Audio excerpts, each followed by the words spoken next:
Hi there, welcome to the latest episode of my 10-minute moan, and the topic of this one is HUMZA's been lying, and this time it's to a Pakistani magazine. So I've taken to Twitter just after my dinner, and HUMZA's put out a tweet, and his tweet is telling us how wonderful there we go. I think it's safe to say I'm the world's least likely fashion icon, or you're not a fashion icon. Nonetheless, I was very much enjoyed my chat with Grazia Pak and Kanzia Makeup on all things politics, Pakistan and Palestine. You can read the interview here. Okay, so I was looking at the pictures that he put up from the photo shoot that he took part in, and on one of them, it looks as if HUMZA's in the front cover. And this is the first wee lie, right? Because I'm thinking, well, that's a bit weird. A couple of things. You've got the photograph of him, you've got the title of the magazine, and you've got the date of publication, January 2025. I'm thinking, is this a two-page magazine? They don't have any other stories. Because normally in any magazines I've seen in the cover, it'll show you the main story, and then whatever the other not sub-main stories are round about it. But none. So when you go onto the website, you actually see the real front cover. And there's wee HUMZA stuck up the corner, right? And some guy, he's been moved off top spot by a guy who is obviously that really, really massively important thing, a makeup artist. A male celebrity makeup artist called Canny's Alley has kicked him off being the main thing, right? So that's the first lot of bollocks we get off HUMZA, right? And I don't think he's went and made up the cover, right? This fake cover. But he's certainly pushing it on his Twitter as if it is, right? So that was number one in the wee porky pies list from this interview. And we then go on to the questions and talk to us about your background. So he goes on, I'm the son and grandson of immigrants who travelled to Scotland from Pakistan. So he's second generation in the 60s. My paternal grandparents were from Mian Chanu and my maternal grandparents from Faisalabad and also a small village near Jarabad. Here's the second wee fib. I am a proud Punjabi. No, not HUMZA, you're Scottish. Or did you forget that? Or is that not important to you anymore? Because you keep telling us how proud you are. Right? And your wife does this as well, you know, one of these. About being Scottish. But now you're in a Pakistani magazine, you're suddenly a proud Punjabi. There you are. And then we go on he goes on to tell us about growing up the South Side, family who weren't really interested in politics, but his mother was in the Labour Party and his dad was an SNP supporter. Never knew that. However, neither of them were involved in politics. My mother then left the Labour Party because she wasn't involved in politics after the disastrous decision to get involved in the Iraqi war. Now, I'm not going to go and fact check that, but I wouldn't be shocked and stunned to find if that was nonsense as well. Now, we need to scan down here, and he was on about 9/11 and how it changed his life, and he was, 16, and he was getting abused, and folk were asking him, why do you Muslims hate America and all that when he went to school. And he went to school in the poshest school in Glasgow, Hutchison Grammar. So I'm kind of calmed down on I was an oppressed, bullied person. Nobody gets oppressed and bullied in Hutchie Grammar, mate. Okay? So that was section one. We then get to what inspired you to head into the world of politics. Guess what? 9/11. Changed his life. He was 16. I'm no fond for this nonsense, right? And he became totally fascinated with the world around me, with politics, both domestic and international. And it's fair to say I became angry at the injustices that I was witnessing on a daily basis. At Hutchie Grammar, get over yourself, you maniac, right? Know what you do? Go in one day, don't tell anybody you're coming, and go to one of the schools, high schools in your constituency. See one of the normal council ones, right? And just wander in the playground and tell me it was anything like your hardships you faced at one of Glasgow's premier fee-paying schools on the south side of the river. It didn't happen. Or if it did, you're a proper petal, right? He then says he was during a protest in London against the Iraq war that I became a convert to the cause of independence. I questioned why on earth politicians in London should decide whether our sons and daughters in Scotland should have to fight a war we simply did not agree with. I'm calling bullshit on that as well. If you're 16 and that's the sort of stuff you're thinking about, I ain't falling for it. Furthermore, I decided to join SNP, and never would I have dreamt that I would one day lead the party I joined 20 years prior, and neither did half your party. Who inspired you to be First Minister? Goes on about his mentor Bashir Ahmed, who I believe was a press guy for him, or worked in his office for a while, and that was his inspiration. Just go through. When predecessor Nicola Sturgeon announced her decision to stand down as First Minister, I had doubts about whether to go for the position of First Minister or not. However, I had to put the groundwork in as a minister. I had a number of people within the party asking me to step forward, but most importantly, I believed I was the best person to lead my party and our country at that time. Seriously, right? Honest to God, you're some hit for yourself. So out the 5.5 million folk up here in Scotland, you actually genuinely believe you are the best person to lead the country. You're having a giraffe, mate. You're proper potty, right? I actually believe you believe this. That doesn't mean it's true. That means you believe it, which is absolutely frightening. With encouragement from family, friends, and many party members, I threw my hat into the ring and was delighted to be elected the leader of my party and First Minister on the 28th of March, 2023.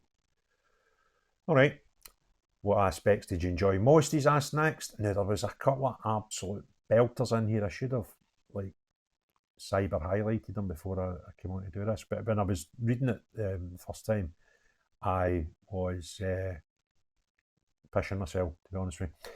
And he says the best part of the job is being able to represent my country, whether that was at home or on the global stage. When did you represent anybody on the global stage? You went out to COP26 once on a wee jolly with a woman, right? Aye, a woman, right? And you get shunned off almost everybody bar the Turkish Prime Minister in a wee private meeting that you shouldn't have had anyway. So don't give your nonsense that you were representing any country on a global stage, because let me remind you, the First Minister of Scotland has no foreign powers. Neither does the Scottish Parliament. So you are talking absolute teeth, all right? Where are we? You were the first Europe. Now this is it. Next lie, big porcupine here, massive porcupine, and he repeats it. You were the first European minister to speak up about the current war taking place in Palestine. Did that have an impact on your role as a minister? Now there's two things here. Talking about it very first, I kind of don't think there was any invasions into Israel, into that music festival and all the little villages. And HUMZA YOUSAF was the first European minister to talk about it, right? That's just gunk, right? But there's this claim that's covered, they doubled down because you're going to the next claim later on, and that's about who first talked about a ceasefire. We'll come back to that, because that's nonsense as well. So the 4 weeks following October 7th were most difficult for my wife Nadia and I, and my in-laws were trapped in Gaza. Now the in-laws are get out of Gaza to Turkey, everybody bar the doctor, and then we had your missus asking us, demanding that he should get safe passage to Turkey and the whole family should come to Scotland. And then about a year ago, Nadia went, zoop, shut up. We've never heard about it since. So, see while we're on the topic, why do you stop short about telling us what happened with your in-laws? You'd say your in-laws were trapped there, effectively powerless to get them out. Well, effectively powerless. I've got emails from an FOI that kind of suggest you weren't. However, we'll let that be one lie because we've covered that to death. For me, right, this is when he sort of corrects her and puts the second lie. That outright lie. It's checkable. Go and check it. Macron was the first to do what he's about to claim he was. For me, there was no hesitation in becoming the first European leader to call for a ceasefire in Gaza. right? A lot of shite. A lot of nonsense. That's just a downright lie. And you know it's not true. But we're going to be hanging in Pakistan, we'll just talk nonsense to them. So that's shite, right? What role do you think you play best? I was going to say centre back at the five-a-sides, but that wasn't what he answered. Ultimately, it's other people to judge. I've done my best in the most part to work across the... this is it. I have done my best to try for the most part to work across the political divide and find common ground where possible. No, you didn't. Right? I remember the way you used to talk to people at First Minister's Questions. I remember distinctly one time watching it live, right? And the boy Alex Cole-Hamilton, for the Lib Dem leader, they've got 4 or 5 MSPs in the house. He asked a question, and you just turned around and actually left the guy, like as if, who do you think you're talking to? You've only got 4 or 5 seats in here, right? It was disgusting. So see this, try to work across the... No, tell me one thing you've done across the political divide, right? And he comes back to it later on, where he talks about good grace and treating people with respect in Parliament and stuff. No, you didn't, right? Coming from a colour, this is where the nonsense starts, right? You're going, right? Coming from a background of colour, did you face many obstacles in your role during your first time as minister? Now, this is a belter. Bearing in mind the question I've asked him is, in your role as first minister, right? He's the top guy in the Scottish Parliament, right? There's nobody above him. He's the governor, right? I suspect every single person of colour in any profession has faced institutional discrimination and barriers to their progression. Yeah. Now, he's only just been asked the question. See, when you were First Minister, yeah, you get barriers for your progression. What barriers stopped you becoming the First Minister of Scotland? Right? That is the highest job you're ever going to get in life, right? You ain't going to the UN to try and be Kofi Annan. So, it's a total contradiction, an outright lie. Provable by the fact that the position you had was the First Minister. And you're saying that there's barriers to your progression. Where are they? Are you saying you should have been the First Minister before Nicola, maybe? Is that what you're getting at when you were about 12-year-old? Are you mental? Right? Absolutely deranged. Unfortunately, when I became FM, the slew of racism and hatred, including Islamophobia, increased exponentially. People were arrested and charged for shouting racist abuse at me in the street. I can't remember that, but I'm not going to call it out as BS because I'm not 100% sure. But I can't remember anybody being arrested for shouting racist abuse in the street when he was First Minister. I think I'd have probably heard about that. But I might be wrong.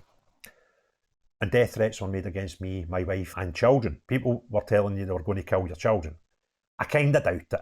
And they couldn't have been made to your children because they're too young to be on social media and stuff, mate. So just calm down, right? I've had folk tell me on social media they're going to kill me, right? I wasn't the First Minister of Scotland. I'm just wee Craig, big Craig, wee guy, right? So, get over it, right? But your children, no wearing it. Not wearing it at all. Lot of nonsense there. Where any more nonsense? There is other wee bits and bobs.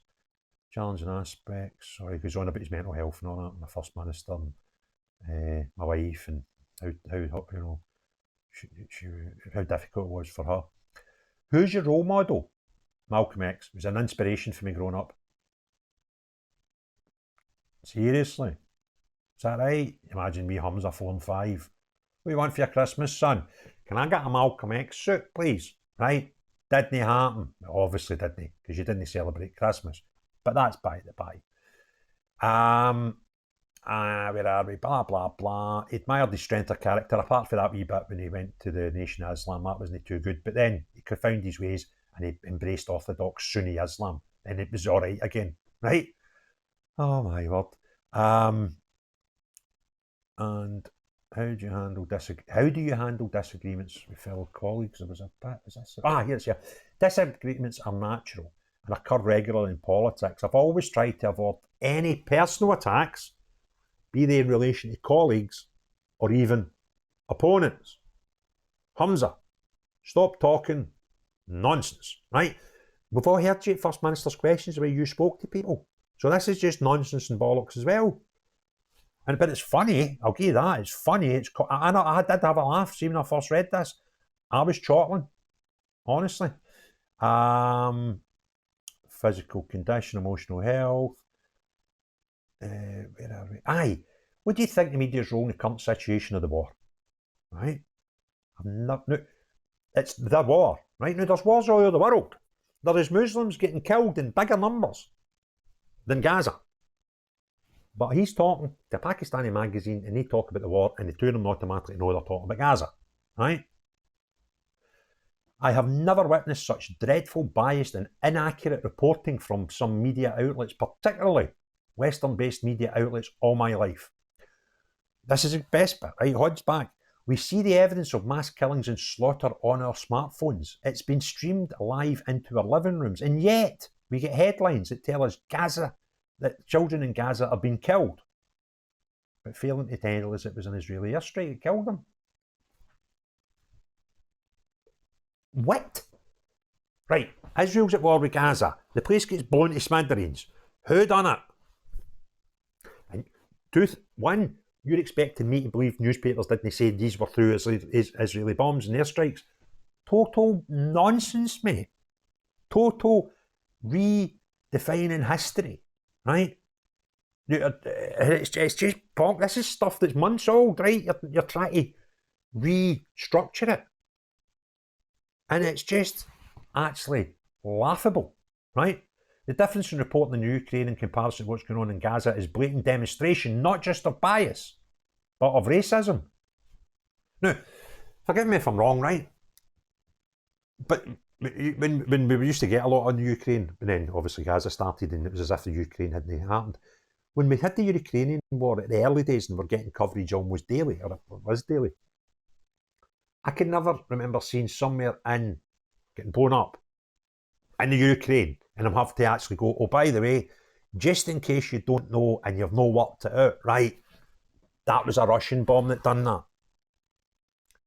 But it's Gaza, we have to have different rules, right? So every time there's a bomb in Gaza, we have to say, by the way, in case you're not up to speed, that was them Israelis, right? Are you mad? But I actually did. So stop this whole revising of what didn't happen. Where do we go? I think that's me covered all the bullshit. I mean, I'll put a link in it. Go and read it, right? What a chortle. How do you handle criticism in the world of politics from the public? He's contradicting himself here. See, I don't mind constructive criticism, but it's basically no, it's just hatred, right? And then he goes on to say, where is it? For example, I don't look at notifications on X other than from people I follow. So where's all this hatred stuff that you're seeing? Are you following the heels? Is that what I'm expected to believe? No, you're just contradicting yourself yet again. Sympathy card, please. And then how do you manage being a father, husband, and your working life? The Estes, right? I like this, but if HUMZA was not in politics, what would he be? If I'd not gone into politics or I studied law, now this gives you a cracking insight of this crackpot, right? I have a significant interest in international law and the fact that, regrettably, it's breached so often and without appropriate accountability. I could see myself in another life as a prosecutor in the International Criminal Court. Some licks for his cell, isn't he? And I think, again, what's your plans for the next 5 years? Oh, fucking a lot of shit in there. Right. Contradictions, right? Remember the big news last week, the week before? HUMZA is not standing for election, right? Well, in the January issue of this Pakistani magazine, what you're going to do in the next 5 years, I've not made a decision on whether I'll stand in the next Scottish parliamentary elections in 2026. However, whatever I do after, there will be few issues I am passionate about. We know that story last week, but you told us the complete opposite. Now, hold on a minute. Did we? This has just struck me while I'm videoing this. he said he wasn't registering to be a constituent and he's in there. Is he maybe going to be brought to ferry? I don't think so, because we would have heard that, because they were all putting in if they wanted to, you know, put themselves forward for it. So I think if he'd put himself up for his where he lives now 2 hours away, we would have heard about it. And that's us. So there we go. How many lies being alien of the truth, visionalism did we come across there in HUMZA's wee 2-page interview in Grazie of Pakistan? If you enjoyed the video, give it a thumbs up, please. If you've not already done so, God, that's a 20-minute one. I do apologise. If you've not already done so, please hit the subscribe and notification bell. Comments below, please. Always like them, but most importantly of all, nice your HUMZA YOUSAF, and you talk shite for a living. Not you, but everyone else. Have a great day. Cheerio, bye now.